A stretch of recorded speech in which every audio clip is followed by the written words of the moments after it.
Yes, reka nongere nsuhuze mikaze mwese mudahwema kubana natwe hano kuri News Lab TV.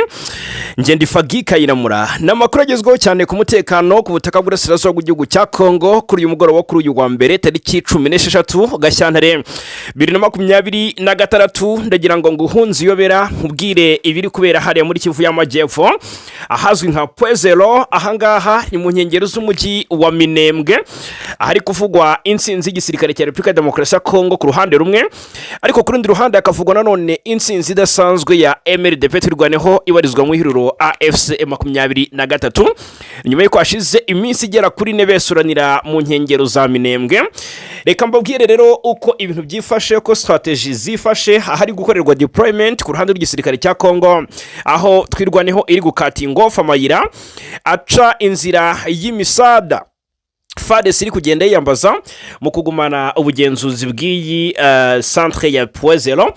Reka mbabwire ko hari amakuru yahoze atangazwa kuri Puezelo, ubwo ariko mbere yuko ninjira mbabarira unyemerere unkandire kuri subscribe cyangwa sabone. Yego urakoze cyane, imari iri kugenda yiyongera nkabibona. Nkandira aho ngaho handitse hari like, duhe like cyangwa se garagaza ko ukunda ibikorwa byacu cyangwa se amakuru yacu birumvikana n'ibiganiro. Like, okay, urakoze cyane. Hanyuma nkandira aho ngaho kukazogera kugira ngo ujye ubona notification. Hanyuma ikindi ukora ngira muri comment unkandire, ujye muri comment birumvikana, ushyiremo agatima. Udutima ni kimwe mu bintu rwose bikugaragaza mu by'ukuri ko turi kumwe 5 kuri 5 cyane rwose. Ego udutima, hanyuma sharing cyangwa se sagiza abandi aya makuru birumvikana. Wowe dukunda dukurikira uri muri groupe za WhatsApp zirenga 2 basangiza aya makuru nabo bamenye uko bimeze, ndetse turushaho no kugenda twaguka. Hanyuma ariko ndashaka kujya nsuhuza n'abantu bacu rwose aho bazajya bari hose, abazajya batanga comment nzajya mbasuhuza mbatere yambu kabisa aho baherereye. Biba byiza iyo wivuze ukavuga naho uherereye. Hanyuma ni munyemerere mbabwire ko muri Kivu y'Amajyepfo aho imirwano ikomeje guca ibintu hagati ya M23 ndetse na FARDC ndetse na MLDP TWIRWANEHO birumvikana byakomeye ahitwa Puezelo. Maginga ya haracyagenzurwa n'igisirikare cya Repubulika Iharanira Demokarasi ya Congo FARDC. Suko nacyo gisohoye itangazo cy'ibyigamba, ahubwo na amakuru agezweho ari guturuka muri izi axe. Havuzwe urupfu rw'umusirikare ukomeye cyane mu gisirikare cya Congo. Nzanye inkuru y'ukuri, yitwa ngo ni Papi Mozebo. Uyu yagaragajwe ku ifoto, nge ntemere gushyira ahangaha kubera ko amategeko ya YouTube arabiduhanira, ahubwo bari muri groupe yacu ya WhatsApp cyangwa se abatarimo ni mutwandikire kuri nimero 0788832107. Abaro tuzajya tubasangiza amafoto ndetse n'amavideo abari ibiri kubera ku rugamba. Ahangaha Puezelo biravuga ko kuva ku munsi w'ejo hari havuzwe amakuru avuga ngo Puezelo full tombe, ariko ntabwo nkuko bigaragara ari ukuri, ahubwo FDNB, FARDC, Wazalendo na FDLR no bakigenzuriye Puezelo, ariko nabo barahumeka insigane cyangwa se bafite ubwo budasanzwe kubera ko bari kumva umurindi wari ya madubu cyangwa se MLDP TWIRWANEHO mu misozi yegereye aka gace. Hanyuma ku munsi w'ejo havuzwe insinzi ya TWIRWANEHO muri Puezelo. FARDC ije isohora itangazo rishimangira ko ari ikigenzura aka gace muri axe za Fizi. Ubundi kugira ngo ufate Puezelo wizere neza ko uyifite, ndagira ngo mbanze nkucire ku mayange nkubwire icyo waba usabwa, kubera ko mu Minembwe cyangwa se iyi Puezelo ni nk'amarembo yinjira mu Minembwe hari coalition, hari ingabo za Repubulika Demokarasi ya Congo kandi zifite imisada iri guturuka mu bice byo muri Uvira. Ubwo rero M23 ndetse na TWIRWANEHO basabwa gukora ni iki ngiki mu buryo wenda bw'ikarita nshushanyije. Ubundi Minembwe aha kuri Puezelo ni nk'ihuriro ry'ubuyobozi ndetse n'ubucuruzi, kuko ni operato yahariya muri Fizi. Noneho aha hahurira imihanda iva mu bice bitandukanye. Ubwo rero uyigenzura cyangwa se igenzura iyo mihanda abafite ububasha ku gice kinini cya Minembwe ndetse na Puezelo iri kuvuga ko yabaye Tombee. ubwo mu majyaruguru ya Pwezero turahasanga ni direksiyo y'abanyamurenge n'ubundi hariya ni muri Itombwe, sekiteri ya Itombwe. Aha habarizwa imisozi miremire ndetse n'amashyamba. Iyi ni inzira ishobora gukoreshwa mu gukikiza cyangwa se guca inyuma ikizwi nka flanking mu bijyanye n'urugamba. Ababyumva barahita babyumva cyane. Ubwo rero iyo hafashwe uduce nk'utu twa Itombwe bituma Minembwe itakaza ubufasha buva hejuru muri North Axe cyangwa se mu majyaruguru ya Minembwe. Birumvikana cyane. Nuko ngo yaba imisada y'abasirikare yaba imisada y'ibikoresho bihita bigorana cyane.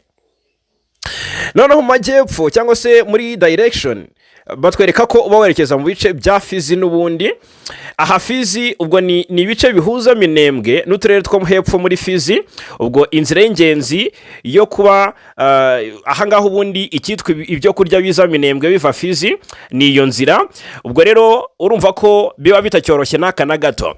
Noneho mu gice cy'uburasirazuba bwa Pwezero bwa Minembwe aha ngaha uhasanga axe za Rurambo. Iyi Rurambo yunamiye Uvira, murabizi, kandi Uvira irimo coalition igisirikare cya Congo, FARDC, FDNB, Wazalendo, Abarundi n'abacancuro bari hano muri Uvira, ndetse byakoroha cyane no kujya ku kiyaga cya Tanganyika. Iyi ni axe ingenzi cyane mu bijyanye n'ubucuruzi n'itumanaho. Ubwo rero ubaye uri kugenzura iyi axe ya Rurambo ubu ushobora gufunga bya burundu cyangwa se gufungura inzira zerekeza Minembwe mu buryo bworoshye. Ubwo rero icyo nshaka kukubwira aha ngaha nuko utudushe two mu burengerazuba cyangwa se direction ya Itombwe forest cyangwa se amashyamba ya Itombwe hari amashyamba manini ashobora kuba ubwisho ku ruhande rwatsinzwe mu rugamba. Ibi rero ndagira ngo nkubwize ukuri ko byaba bisaba ko habaho icyitwa surprise attacks cyangwa se kwataka utunguranye, kubera ko uri mu mashyamba nyine birumvikana ubundabunda sinzi niba aduye yagusangamo ngo aguhigiremo, ahubwo yagutegera aho bishoboka ko waba uza gusunutsa amazuru. Bikavugwa ko Pwezero birasaba strategies zidasanzwe kugira ngo M23 yongere yisubize cyangwa se M23 TWIRWANEHO yongere yisubize iyi Pwezero. Byasaba gufunga ama axe, guhagarika imihanda iva cyangwa ijya Uvira, ijya ubwo kandi kugira ngo uva ngaha werekeza Uvira ni mu Burasirazuba. Ubwo werekeza mu bice bya Fizi ni muri South cyangwa se mu majyepfo, werekeza Imurenge ni muri North. Aha ngaha rero hari abaturage bagowe cyane, ndaje mbabwira ibyaho, ndetse ibi bigatuma Minembwe iba isigaye yonyine cyangwa se iri isolated. Iyo niyo strategy waba usabwa gukoresha. Twirwaneho irabisabwa kandi iri kubikoraho, niyo mpamvu tugiye kubabwira ibice biri kwamo imirwano magingaya. Kuri ku ngingo ya gatatu wenda ku kijyanye n'aya makuru, byasaba coalition, byasaba ko M23 TWIRWANEHO ndetse na M23 bashyira igitutu gikomeye cyane kuri coalition bakarasira kure, ariko bakagenda babikora gahoro gahoro, bakabaho guhagarika ubufasha cyangwa se reinforcement. Abari imbere bagashobora kugabanuka cyangwa se gucika intege, bakaba banahunga, dore ko aho guhungiraho hahari ni mu mashyamba y'Itombwe. Kwinjira mu mujyi ubwo birumvikana iyo bamaze kugota umujyi ugoteye mu misozi, kwinjiramo biroroha cyane. Hari naho bisaba coalition rwose cyangwa se uwo muhanganye kuba yakwigira inama akavuga ati reka nsohoke ngende mpungisha amagara. Icyo nshaka kuvuga ni iki, aka kanya Pwezero iracyafitwe na FARDC, ariko muri FARDC amarira n'amariba, ubwoba ni bwose ko M23 yabinjirana.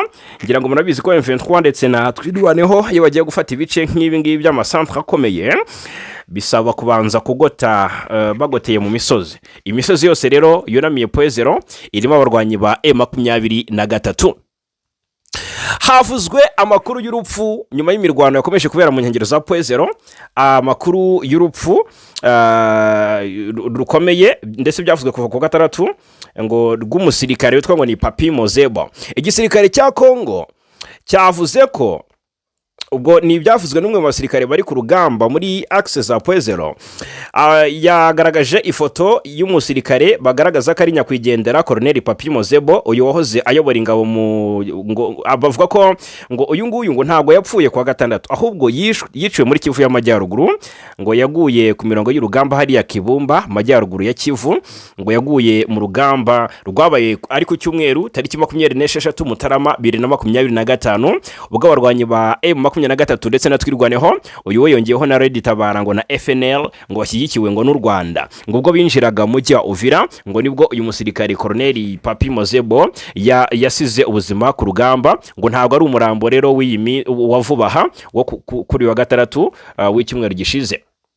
Avuga ati mugira amakenga y'ibiri gukwirakwizwa ku mbuga nkoranyambaga zimwe na zimwe yaba kuri X na Twitter ngo usanga hari kunyuzwaho propaganda zigiye zitandukanye. Ariko ikiri kuvugwa nuko ingabo za Congo ziravuga ko zifite ububasha busesuye ku gace ka Puezero ndetse n'ibice bikikije Puezero, ariko bakanahamya neza ko nta gikuba cyacitse muri FARDC.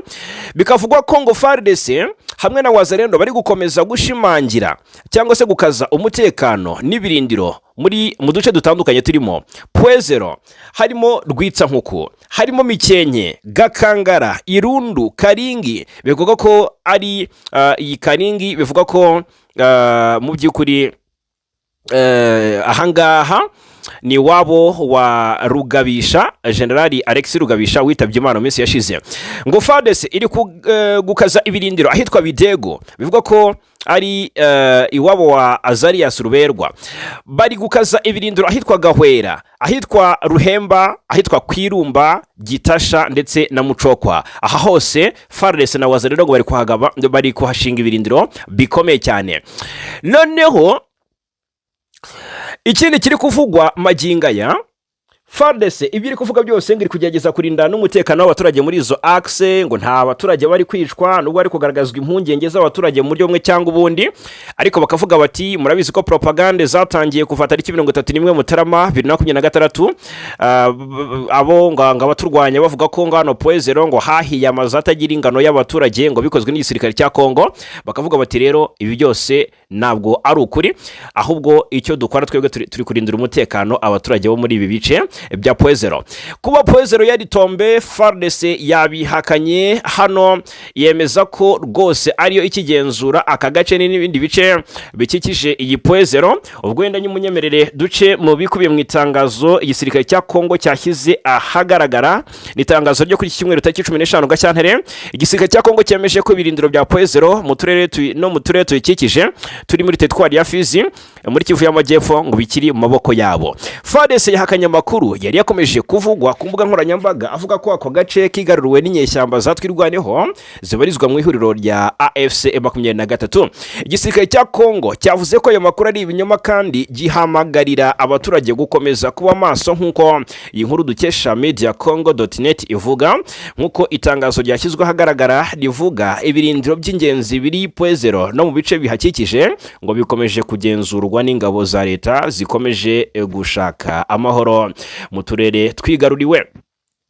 Ubuyobozi bw'agateganyo w'ibikorwa bya gisirikare bya Sokora kabiri muri Kivu y Amajyepfo, Colonel Apoko Bangala Mike niwe wahamagariye abaturage gutuza no kugirira icyizere ingabo z'igihugu. Yashimangiye ko FARDC yiyemeje gukomeza ibikorwa kugeza igihe ubuyobozi bwa leta buzasubizwa mu turere twashegeshwe n'intambara. Nibyo ngibyo rero FARDC iri kuvuga ku igenzurwa ry'agace ka Puezero. Ndagira ngo namwe mu by'ukuri muri kumva uko ibintu bihagaze.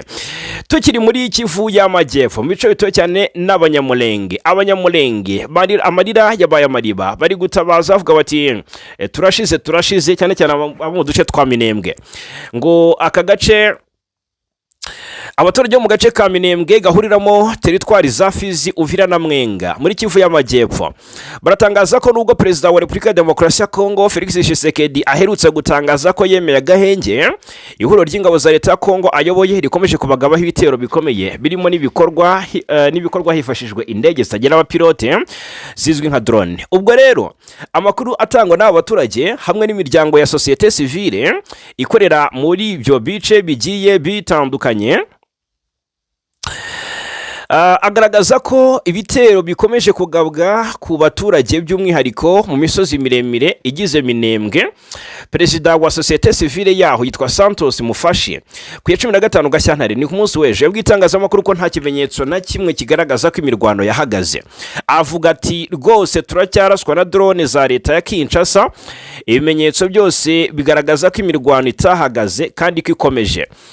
baracyatera kandi hari ababigenderamo. Dukomeje gusaba ko hajyaho ibikorwa by'ubutabazi byihutirwa.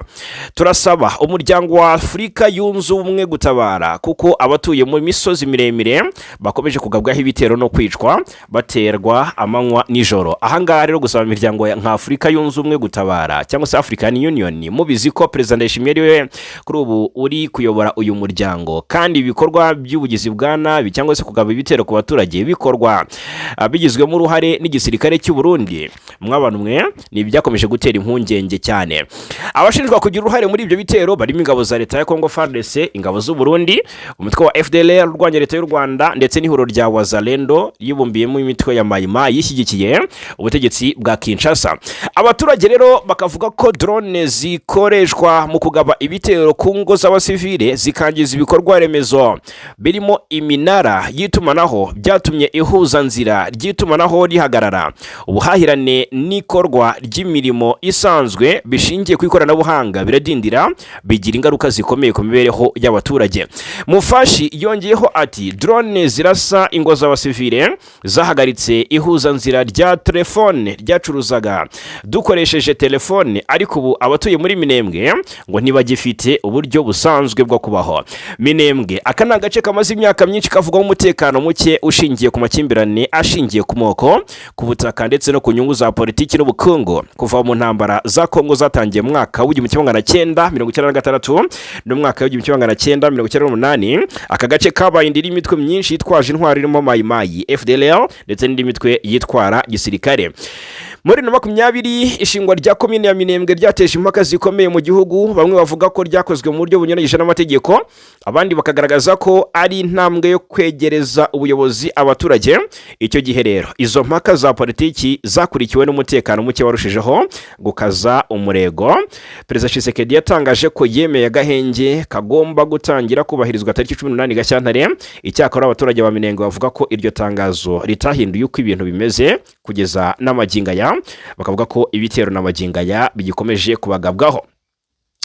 Turaje tunyarukire no muri bindi biri kuvugwa mu burasirazuba bw'igihugu cya Congo. Ikisangani ingabo z'Ubufaransa zamaze kwasesekara. Uvira ingabo za Angola cyangwa se za President Lorenzo nazo zigiye kusesekara hariya muri biriya bice ndaje mbabwireho.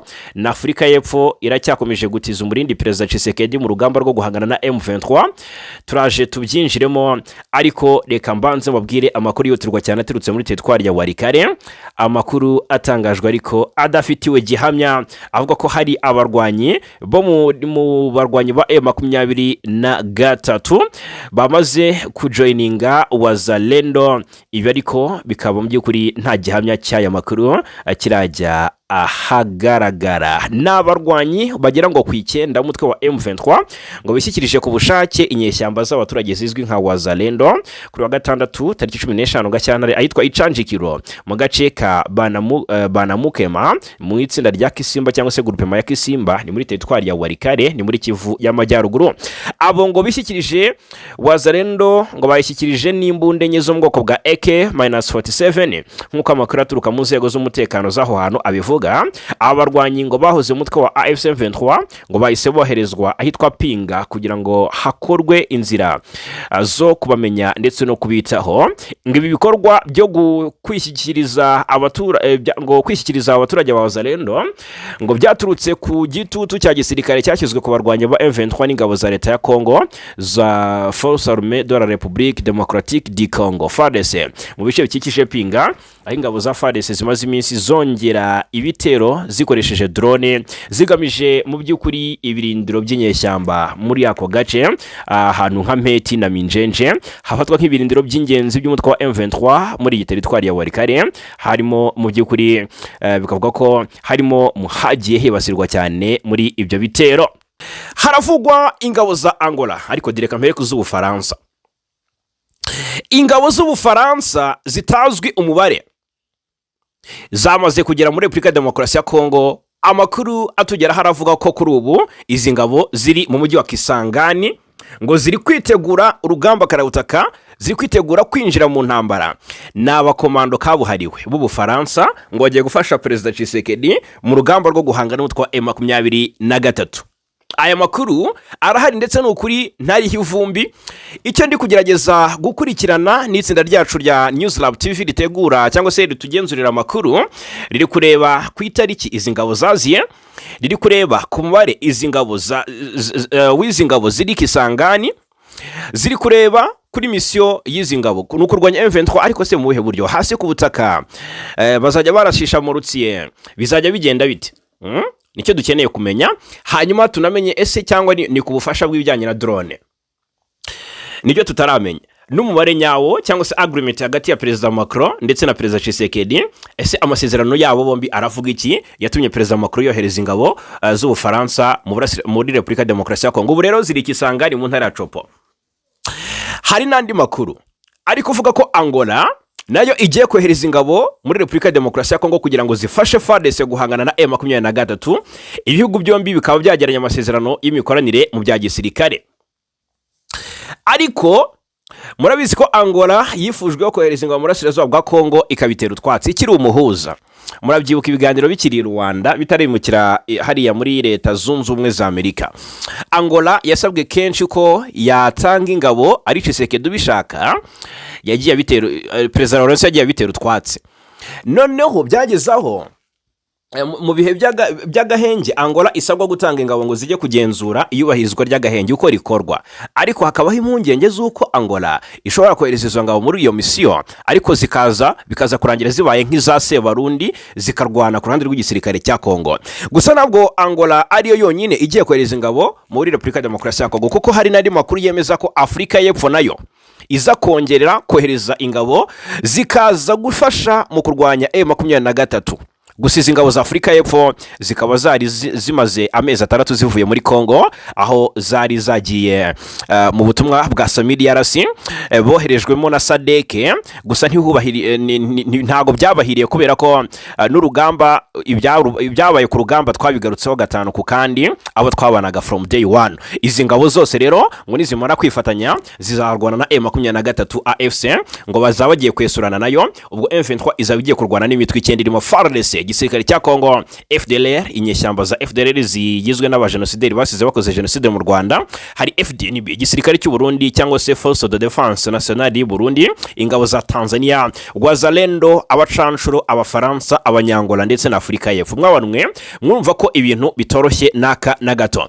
Ku kijyanye rero n'abanye Angola, ndagira ngo mubyumve neza, bajijishije ariko byiswe ukundi mu nyandiko ndetse n'ibitangazamakuru bitandukanye, ariko ibyo kuba hagiye koherezwa ingabo mu Burasirazuba bwa Congo zo kurwanya M23 yo ni amakuru aba yacukumbuwe mu buryo bwihariye. Gusa icyari cyavuzwe nuko ngo nyuma y'iminsi 2 y'inama yahuje impuguke zo muri Repubulika Demokarasi ya Congo ndetse na Angola, ibihugu byombi ngo byashyize umukono ku masezerano yo gushyiraho komisiyo ihuriweho ishinzwe ubwirinzi n'umutekano. Mu byumve neza uburyo bwiswe. Aya masezerano yashyiriweho umukono kuwa 4 ushize i Rwanda n'abaminisitiri bashinzwe umutekano b'imbere mu gihugu mu bihugu byombi, nk'uko byatangajwe n'ishami rishinzwe itumanaho muri Minisiteri y'Umutekano y'imbere mu gihugu cya Repubulika Demokarasi ya Congo. Aya masezerano mashya yabaye pretended mu buryo bumwe cyangwa ubundi, akitwa ku kandi harimo kohereza ingabo mu Burasirazuba bwa Repubulika Demokarasi ya Congo. Ndagira ngo musobanukirwa yariyo ndetse mwumve uburyo hari imicenga rikomeye rwose. Aya masezerano yashyiriweho umukono kuwa 4 i Rwanda n'abaminisitiri bashinzwe itumanaho b'imbere mu gihugu, nk'uko byatangajwe n'ishami rishinzwe itumanaho muri Minisiteri y'Umutekano y'imbere muri Repubulika Demokarasi ya Congo. Ashyiraho inzira y'ubufatanye mu by'umutekano hagati ya Angola na Repubulika Demokarasi ya Congo, ahangani naho ruzingiye. Banatangaje ko muri iyo nama impande zombi zasuzumye uko umutekano uhagaze ku mpaka ubihuza, kandi zisaba ko hakomeza gushyirwaho imbaraga mu guhanahana amakuru hagati y'inzego z'umutekano ndetse n'izi ngabo, ndetse hakanateganywa inama zihoraho hagati y'abayobozi b'ingabo na polisi b'ibihugu byombi. Muri iyo nama kandi yitwa Jacques Menishabane ndetse na mugenzi we wa Angola yitwa Manuel Gomez, aba ni abaminisitiri b'ingabo, banaganiriye na minisitiri w'umutekano b'imbere mu gihugu baganiriye ngo ku kibazo gikomeye cy'umutekano mu burasirazuba bwa Congo, aho bavuze ko ngo bakomoje ku birego by'uko u Rwanda rufasha imitwe irwanya ubutegetsi bwa Repubulika ya Demokarasi ya Congo. Abayobozi bombi ngo banenze cyane ikoreshwa ry'ingufu mu gushaka kongera ubutegetsi, bashimangira ko ngo kubahiriza amahame ya demokarasi ari byo shingiro ry'amahoro n'ituze mu bihugu. Mu gusoza, izi mpuguke z'ibihugu byombi zashimye ubushake bwa politiki bw'abakuru b'ibihugu byombi aribo Felix Tshisekedi wa Congo ndetse na mugenzi we wa Angola Perezida João Manuel Goncalves Lourenço mukomeza guteza imbere ubufatanye n'ubuvandimwe hagati y'abaturage b'ibihugu byombi. Mu byumve neza ko byiswe amasezerano y'ubufatanye mu by'umutekano, ariko igihari nuko Angola yo yemereye Kinshasa kohereza ingabo zo kurwana. Angola yarasabwe ngo yohereze ingabo mu bice M23 agiye irekura, ndetse na Uvira byari gushoboka ko Angola yohereza ingabo, ariko byarangiye n'ubundi kuko yari ibizi neza ko hari amasezerano ategurwa kuzaganirwaho hagati ya guverinoma Kinshasa ndetse na Rwanda.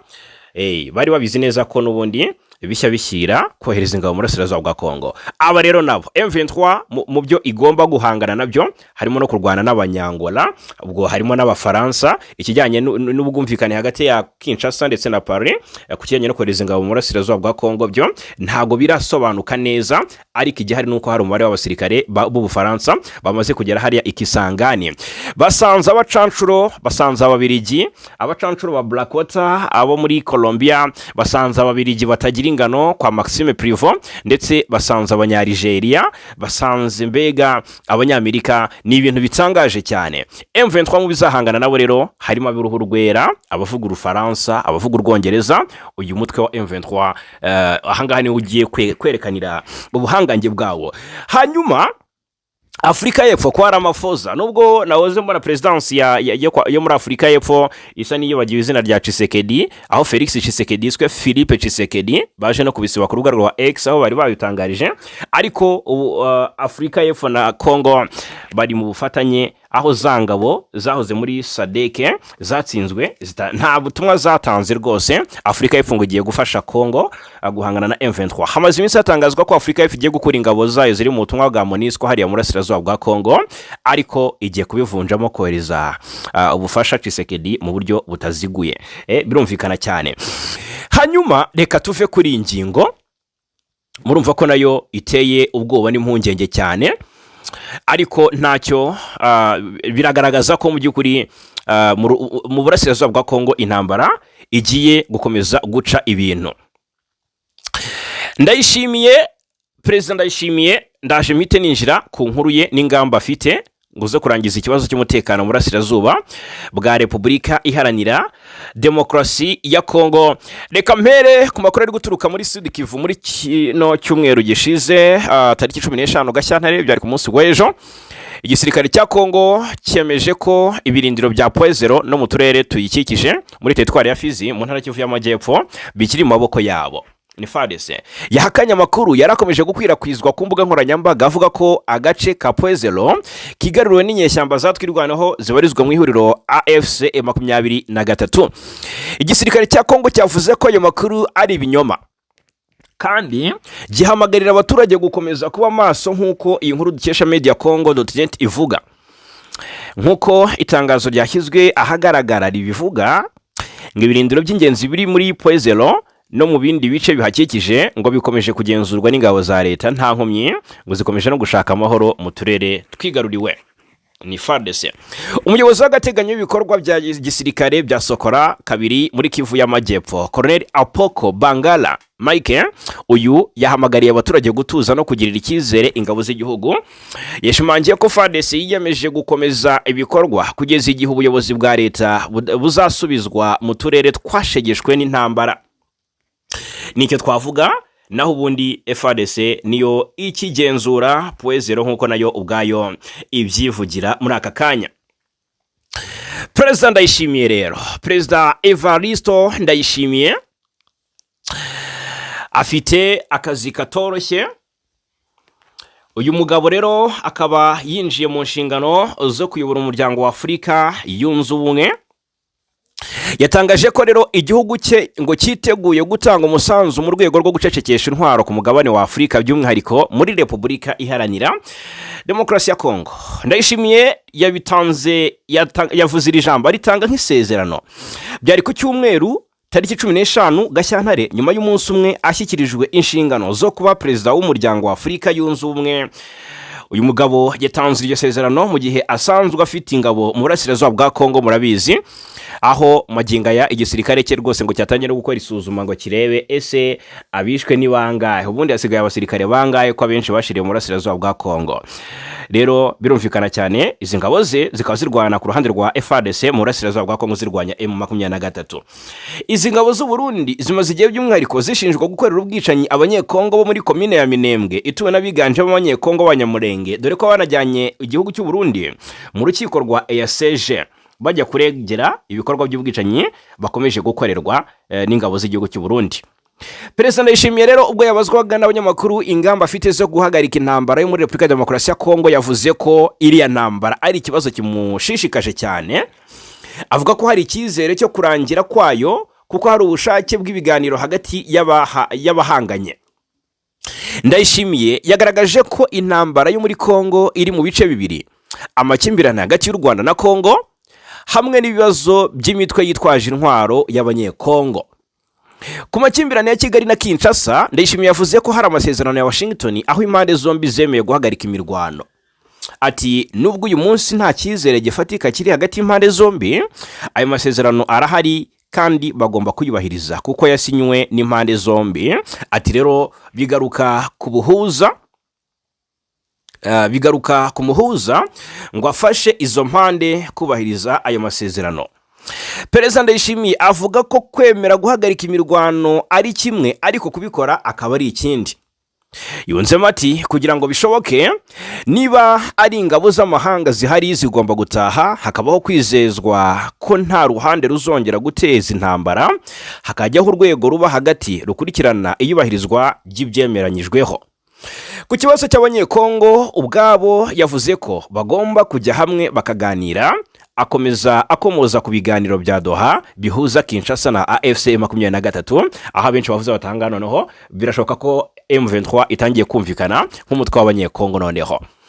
Yunzemo ati numvise ko Perezida Tshisekedi yiteguye gutangira ibiganiro hagati y'abanyekongo ngo hagaruka amahoro. Uruhare rwacu nk'ubumwe bwa Afurika ni ugufasha ndetse no kugira inama izo mpande zombi kwiyemeza nta gusubira inyuma iyo nzira y'amahoro. Uyu ni Perezida Ndayishimiye w'igihugu cy'u Burundi. Mu magambo ye hari aho yavuze asa n'ushotorana, twari twabigarutse mu makuru yacu yatambutse, avuga ko ngo nta gihugu na kimwe, asa nk'utungwa agatoki igihugu cy'u Rwanda, kuko abasesenguzi nibyo bahurije bavuga bati aha Perezida Ndayishimiye yavuze ingabo yavuze u Rwanda cyangwa se yagufuza igihugu cy'u Rwanda, kubera ko nk'ubwo ngubwo yahise agihabwa ijambo. Yavuze ko ngo mu kinyejana cya 21 nta gihugu na kimwe cyo muri Afurika gikwiye kongera gukolonizwa, kugabwaho ibitero cyangwa se guhatirwa kugengwa n'ubutegetsi bwo hanze. Ni bimwe mu byo Perezida Ndayishimiye yatangaje. Ni munyemerere mpite mu by'ukuri ubwo ndaje kuri bombori hagati y'u Rwanda na Repubulika Demokarasi ya Congo, duhite tubyinjiramo. Igisubizo Minisitiri Nduhungirehe yahaye Patrick Muyaya nicyo ni kimwe mu bintu biri kuvugwaho cyane hano mu karere k'ibyaga bigari. Reka mbanze mbabwire itandukaniro hagati ya Perezida Ndayishimiye, Perezida Tshisekedi w'u Burundi ndetse na Perezida Kagame w'u Rwanda. Perezida Kagame ayoboye abashimiwe imiyoborere myiza. Tshisekedi na Ndayishimiye baje mu bayobozi babi cyane kurusha abandi ku isi. Ndagira ngo mwumve ibi bintu. Perezida Kagame ari imbere. Ikinyamakuru Africa Today Media Group cyasohoye ubushakashatsi bushya bugaragaza ko bamwe mu bayobozi b'ibihugu bya Afurika babonwa n'abaturage ku bijyanye n'imiyoborere yabo. Ubu bushakashatsi rero bwakorewe ku banyafurika 150 baturutse mu bihugu 38, hagamijwe kumenya abaperezida batatu bafatwa nk'abakora neza kurusha abandi ku isi ndetse n'abandi batatu babonwa nk'abakora nabi kurusha abandi. Ni ubushakashatsi bushingiye ku bitekerezo ndetse n'imyumvire byabajijwe cyangwa se byababajijwe bukagaragaza ishusho rusange y'uko imiyoborere y'abari abayobozi ihagaze mu maso ya rubanda ku rwego rw'ibihugu byabo ndetse no ku mugabane wa Afurika muri rusange.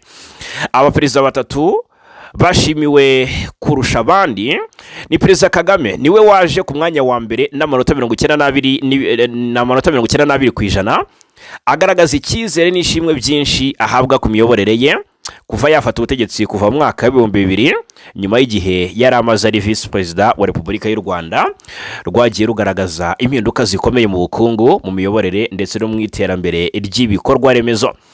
Mu myaka isaga 20 ishize u Rwanda rwashyize imbere gahunda zo guhindura ubukungu rushingiye ku ikoranabuhanga, guteza imbere serivisi, kongerera abaturage ubushobozi ndetse no kubaka inzego z'imiyoborere zishingiye ku mucyo n'igenamigambi rihamye. Ibi byatumye igihugu gikomeza kuvugwa mu bihugu bigaragaza umuvuduko mu iterambere ku mugabane wa Afurika. Ku mwanya wa kabiri haje Captain Ibrahim Traore wa Burkina Faso n'amanota 89 ku ijana. Uyu muyobozi ukiri muto ku butegetsi yagiye ashimirwa uburyo agaragaza kwigenga mu byemezo bya politiki no gushyira imbere ubusugire bw'igihugu cye mu bihe by'umutekano. Ku mwanya wa gatatu haza Daramu Gakol wa Mauritius n'amanota 87 ku ijana. Igihugu cye kikaba gisanzwe gifatwa nk'icyateye imbere mu miyoborere myiza, ubukungu butajegajega ndetse n'ubucuruzi mpuzamahanga. Abaperezida bafatwa nk'abakora nabi kurusha abandi ku rundi ruhande ni Perezida Paul Biya wa Cameroon, yaje ku mwanya wa mbere mu babonwa nk'abakora nabi kurusha abandi n'amanota 8 ku ijana. Perezida Paul Biya akaba amaze imyaka irenga 40 ku butegetsi, ibintu bamwe mu bategetsi bahuza n'ibibazo by'imiyoborere imaze igihe kirekire idahinduka ndetse n'umutekano muke mu bice bimwe by'igihugu cya Cameroon. Perezida Tshisekedi wa Repubulika Demokarasi ya Congo yaje ku mwanya wa kabiri n'amanota 4 ku ijana, nubwo yagiye agaragaza ubushake bwo kuvugurura inzego ndetse no kugarura amahoro mu Burasirazuba bwa Congo, ariko igihugu cye gikomeje guhura n'ibibazo bikomeye by'umutekano, ubukungu budahagaze neza n'ikorwa ry'amatora rikunze kuvugwaho cyangwa se rikunze kugarukwaho mu mpaka zikabizango turwane. Ku mwanya gatatu haje Perezida Ndayishimiye, yaje akurikira Perezida Tshisekedi. Ndayishimiye yaje n'amanota 2 ku ijana, yafashe ubutegetsi mu mwaka wa 2000 asimbuye Pierre Nkurunziza witabye Imana, atanga icyizere cy'impinduka. Icyakora bamwe mu babajijwe bagaragaje ko impinduka zitezweho yaritezweho zitigeze zigaragara ku rugero rushimishije, by'umwihariko mu bijyanye n'ubukungu n'ubwisanzure bwa politike. Kuri ubu rero yabaye Perezida wa ayo, ahanzwe amaso rero ngo harebwe n'iki azakora mu guhindura byose byananiranye, n'iki azakora mu gufasha akarere kubona amahoro.